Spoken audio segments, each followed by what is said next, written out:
কিস্তি তুলেছি আর খাইছি আর তো মিছিল মিটিং করে বেড়াইছি। তারেক রহমান দেশে আসছে আমার আনন্দে আত্মহারা, মানে এত আনন্দ যা দীর্ঘ 17 বছর পরে আমাদের নেতা আমাদের দেশে ফিরে আসছে, আমরা তাকে সরাসরি দেখতে পারবো, এটাই আমাদের সবচেয়ে বড় আনন্দ। আর দ্বিতীয়ত হচ্ছে আমি ছোটবেলা থেকেই বিএমপি করি। আমি ছোটবেলা থেকে বিএমপি করি। আমি একটা পদেও আছি আল্লাহর রহমতে, যুব দলের 17 নম্বর নলডাঙ্গা ইউনিয়ন যুব দলের সহ সাংগঠনিক সম্পাদক। আমি এমন কোনো মিছিল মিটিং নাই যে আমি করি নাই। 100 মিছিলের ভিতরে 99টা মিছিল মিটিং আমি করেছি। আমার ঘরে চাইল না থাকলেও আমি মিটিংয়ে চলে গেছি। এবার দীর্ঘ 17টি বছর আমরা নির্যাতিত।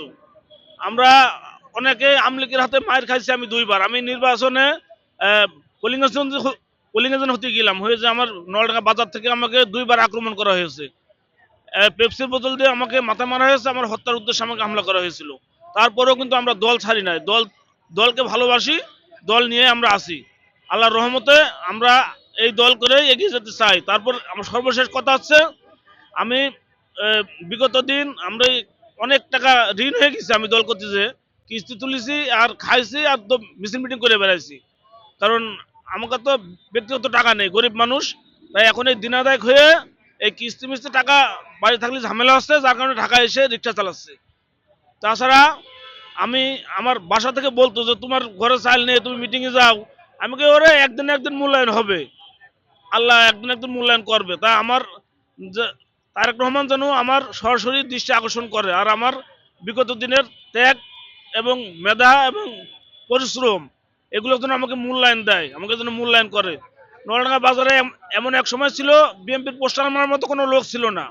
একমাত্র আমি নলডাঙ্গা বাজারে পোস্টার মারিছি, আর বিভিন্ন মিছিল মিটিংয়ে আমার অংশগ্রহণ আছে, নাম আছে। তারপরেও আমি এই দলকে ভালোবাসি। এই দল করে আমি অনেক ক্ষতিগ্রস্ত হয়েছি। সবচেয়ে ক্ষতিগ্রস্ত হয়েছে আমি প্রায় 4 লক্ষ টাকা দিনা। আমি এই দিনার দায়ে আমি ঢাকায় এসে রিক্সা চালাচ্ছি। আমি এই দল যেন আমাকে সঠিকভাবে মূল্যায়ন করে। আর জনাব তারেক রহমান, হ্যাঁ,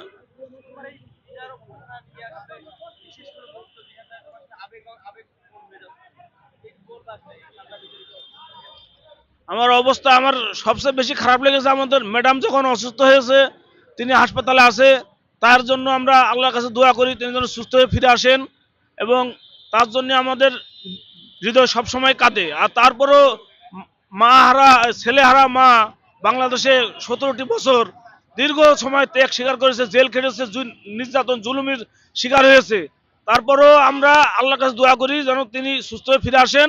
আর এবং দেশ নায়ক জনাব তারেক রহমান দেশে আসে আল্লাহর রহমতে দেশকে উন্নয়নমূলক কাজ তিনি করবেন। তিনি গরিব দুঃখী মানুষের পাশে দাঁড়াবেন।